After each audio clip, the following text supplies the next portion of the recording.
23 তারিখে আমি যদি ভুল না করে থাকি উনি মারা গেছেন। 24 তারিখে জামাতে ইসলামী, খেলাফতে মজলিস, ইসলামী আন্দোলন আর ইমাম সমিতি এবং সমমনা দলগুলো হচ্ছে যে তারা হচ্ছে যে ব্যাপারটা আমরা শুনলাম যে তারা এটা এই বিষয়ে প্রতিবাদ করে এবং হচ্ছে তারা একটা বিক্ষোভ কর্মসূচি ঘোষণা করে 26 তারিখে। এটা আমরা 24 তারিখ রাতে ইন্টেলিজেন্সের মাধ্যমে শুনলাম। শোনার পরে কিন্তু 25 তারিখে আমরা এইখানে ওখানকার ইউনো ওসি সহ একেবারে দুই যে দলগুলো তাদের সব জেলা পর্যায়ের যে নেতৃবৃন্দ তাদেরকে নিয়ে এবং ওই যে নুরাল কবর থেকে উঠাইয়া আপনি তাহলে পুরাবেন, আনন্দ উল্লাস করবেন, আবার তাকবীর দিবেন, নারে তাকবীর আল্লাহু আকবার। এগুলিকে শিখেছে আপনি ওয়াকাম করবেন আর তাকবীর দিবেন, আল্লাহ নাম দেখাবেন। আপনি মুসলমানিত্ব দেখে সারা বিশ্বকে দেখাবেন যে বাংলাদেশে কবরের ভিতর থেকে লাশ উঠাইয়া পুরানো হয়। তাহলে ওই দেশের মানুষ তো খুব হিংস্র, উগ্র আর বদমেজাজি, বদচরিত্রী। সারা পৃথিবীতে একটা ভুল মেসেজ সারা ওয়ার্ল্ডে চলে গেল, মানুষের ভিতরেও গুণ আছে, বেগুন আছে। সেই নুরা পাগলার লাশ কবর থেকে উঠিয়ে আগুনে পুড়িয়ে দেওয়ার নামে কিংবা আগুনে পুড়িয়ে দিয়েছে কার হুকুমে? এবার বেরিয়ে আসলো সেই চাঞ্চল্যকর তথ্য। সেই নুরু পাগলার লাশ পোড়ানোর ঘটনার সাথে দায়ী কারা? এবার সমস্ত কিছু চাঞ্চল্যকর তথ্য দিলেন জেলা প্রশাসক। যে কথাটি শুনলে আপনার গায়ের পশম দাঁড়িয়ে যাবে। একজন মানুষ যত খারাপ হোক না কেন, তার কবর থেকে লাশ উঠিয়ে আগুনে পুড়িয়ে দেওয়া পৃথিবীর বুকে নজিরবিহীন। এই ঘটনা হয়তো আর কেউ জানেন নাই এবং দেখেনও নাই। সুপ্রিয় দর্শক, সব কিছু মিলিয়ে আজকের এই ভিডিওটি অত্যন্ত গুরুত্বপূর্ণ হতে যাচ্ছে।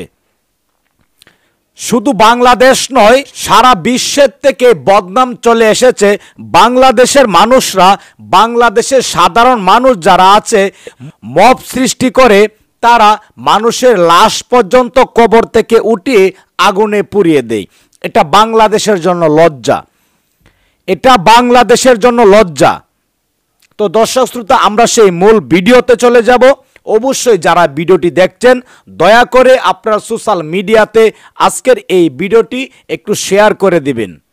যদিও সেই নুরু পাগলা অপরাধ করেছে, তার নামের পাশে ইমাম মাহাদির নাম লিখেছে, এটা হচ্ছে বড় অপরাধ। কিন্তু মৃত্যুর পরে সেই ব্যক্তির লাশ পোড়ানো আসলে কি আমাদের ইসলাম ধর্মে এমন কিছু লেখা আছে?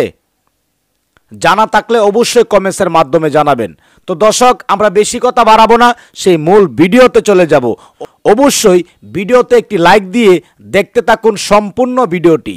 কবরটা হচ্ছে 12 ফুট উচ্চতায়। তারা হচ্ছে যে আপনার এটা শুধুমাত্র দুটো কাজ করলো, রংটা চেঞ্জ করলো আর ইমাম মেহেদি লেখা সেটা চেঞ্জ করলো, কিন্তু কবরটা নামানোর কোন লক্ষণ নাই সেরকম তারা আমাদের জানালো বা ইউনো এবং ওসিও জানালো। 28 তারিখে আমরা জেলার যে আইন শৃঙ্খলার যে সর্বোচ্চ যে ফোরামটা, সেটা হচ্ছে যে সেখানে আর্মি থাকে, পুলিশ থাকে, র্যাব থাকে, ডিজিএফআই থাকে, এনএসআই থাকে, বিজিবি থাকে, জেলা প্রশাসন, আমরা সেই মিটিং আহ্বান করলাম। সেই মিটিং আমরা সার্বিক পরিস্থিতি সবাই মিলে পর্যালোচনা করে সেদিনই আবার আমরা সবাই উপস্থিত থাকতে আমরা হচ্ছে যে আপনার সেই যারা আন্দোলনকারী দলগুলো তাদেরকে আবার ডেকে তাদের সাথে কথা বললাম এবং তার কিছুক্ষণ পরে তাদের পরিবারদের, নুরুল হক মোল্লার পরিবারের সদস্যবৃন্দের সাথে কথা বললাম। তখন তারা বললো যে ওই দুটা কাজ হলো, আসলে যেটা তাদের চাওয়া সেটা তো নিজের নামে নেই, সুতরাং হচ্ছে তারা সময় দিল বৃহস্পতিবার পর্যন্ত।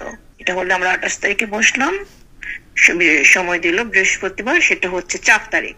28 তারিখের পরে ওইদিকে কোনো অ্যাডভান্সমেন্ট নাই। আপনার 29 তারিখ গেল, 30 তারিখ গেল, 31 তারিখ গেল, 1 তারিখ গেল, 2 তারিখে সে আমাকে স্মারকলিপি দিল তারা সংবাদ সম্মেলন করে।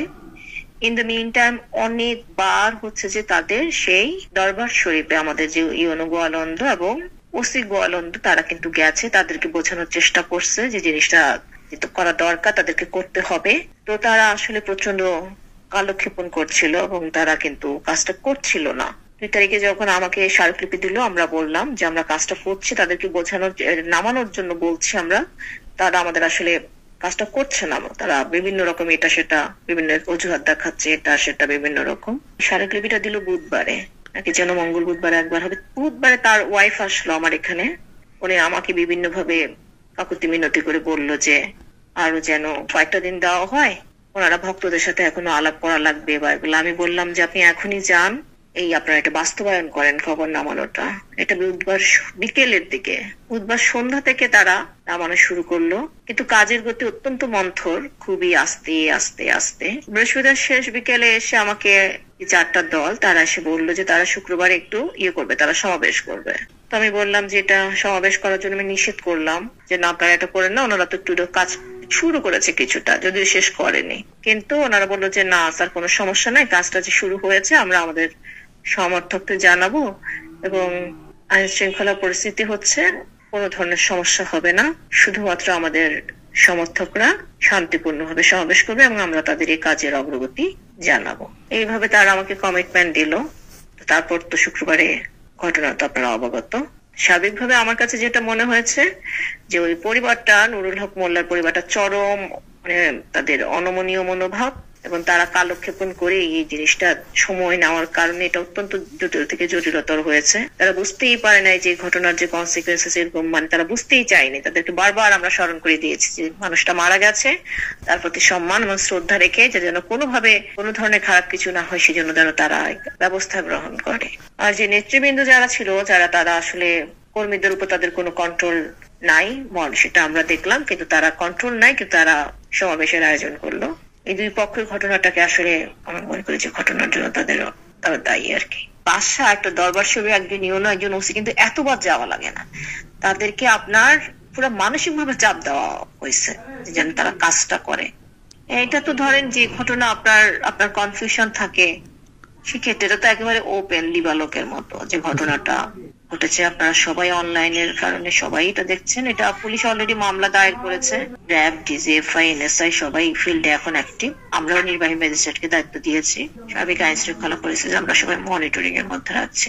এই যে বললাম, আমরা একদম অ্যালার্ট আছি। আমি কালকে নিজে সারা দিন আমি গোয়ালন্দে ছিলাম। আমার সাথে জেলা কোর কমিটির মিটিং আমরা কালকে করেছি গোয়ালন্দে বসে, সব আর্মি, ডিজিএফআই, এনএসআই, বিজিবি, জেলা পুলিশ প্রশাসন সবাই আমরা কালকে গোয়ালন্দে ছিলাম। পুলিশ সারা রাতে 5 জনকে গ্রেফতার করেছে, আজকেও কিছু গ্রেফতার হচ্ছে। পুলিশের কিছু ঊর্ধ্বতন কর্মকর্তা বৃন্দ আসছে। আপনারাও যারা সাংবাদিক আছেন, যেহেতু আপনারা লোকাল, সেখানে কোনো ধরনের ইনফরমেশন আপনাদেরও যদি থাকে আপনারাও কাইন্ডলি আমাদেরকে জানাবেন। আমরা সবগুলো জিনিসই, এই সেনসিটিভ জিনিসগুলো অত্যন্ত সতর্কতার সাথে সবাই দেখছে। আমি আবারও বলছি, যদি সেরকম কোনো কিছু আপনাদেরও কোনো ধরনের কিছু থাকে তাৎক্ষণিকভাবে আমাদেরকে ইনফর্ম করবেন, কারণ আপনারা এই জনপদের বাসিন্দা। এখানে যেন অনাকাঙ্ক্ষিত পরিস্থিতি না হয়, আইন শৃঙ্খলা পরিস্থিতি যেন ঠিক থাকে, এটা সবার দায়িত্ব, আমাদেরকে সহযোগিতা। যেহেতু দুনিয়াতে আইনা আগুন দিয়ে পুরাইয়া এই হিংস্রতা, নৃশংসতা আমাদের দেখানোর তো কোনো প্রয়োজন নেই।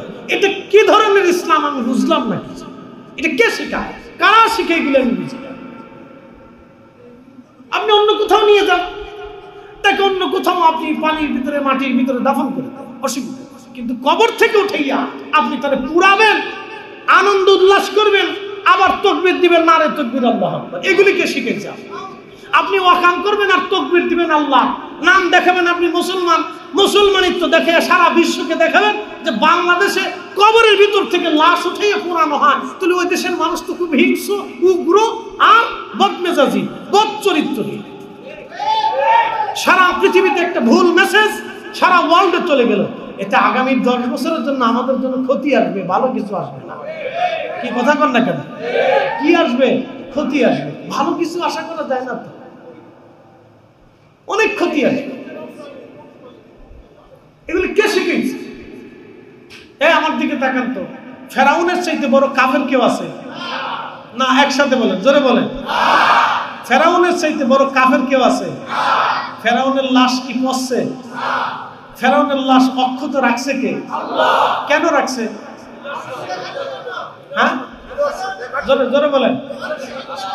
ফেরাউনের লাশ পাওয়া গেছে, যখন পাওয়া গেছে তখন কি বড় বড় আলেমরা দুনিয়াতে ছিল না?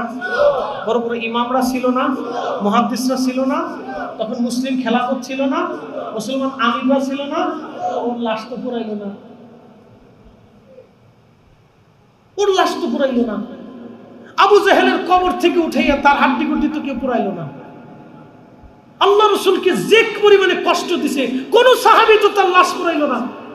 বলুন আপনি আমাকে, বদরের প্রান্তরে আবু জেহেল তো মারা গেছে, ওতবা, সাইবা, মুগিরা মারা গেছে, আবু লাহাব মরে গেছে। তাব্বাত ইয়াদা আবি লাহাবি ওয়া তাব্বা, আল্লাহ কোরআন নাযিল করছে তাদের বিরুদ্ধে, তারা মরে গেল, তাদের লাশ তো কোনো সাহাবী পুরাইল না। আপনাদেরকে ইসলাম কে শিখিয়েছে? সে কাফের হোক, না খ্রিস্টান হোক, না বৌদ্ধ হোক, না হিন্দু হোক, না কে হোক, না হয় নাস্তিক হয়ে গেছে, আর না হয় সে ধর্ম কি বলে সে স্বঘোষিত কাফের হয়ে গেছে। মুসলমান ছিল, সে স্বঘোষিত কাফের হয়েছে, নিজেকে আল্লাহ দাবি করছে, অথবা ভগবান দাবি করছে, অথবা এই মাহাদি দাবি করছে, এগুলি দাবি করছে। তার জন্য তো কবর থেকে উঠাইয়া লাশ করাইয়া আনন্দিত হইয়া বিশ্বকে দেখানোর কিছু নাই। এতে দেখানোর কারণে আমাদের দেশের ভাবমূর্তি দিন দিন নষ্ট হবে। আগামী 10 বছর জন্য এই আমাদের দেশের জন্য এগুলি অনেক বড় ক্ষতি। কথা কন না কেন?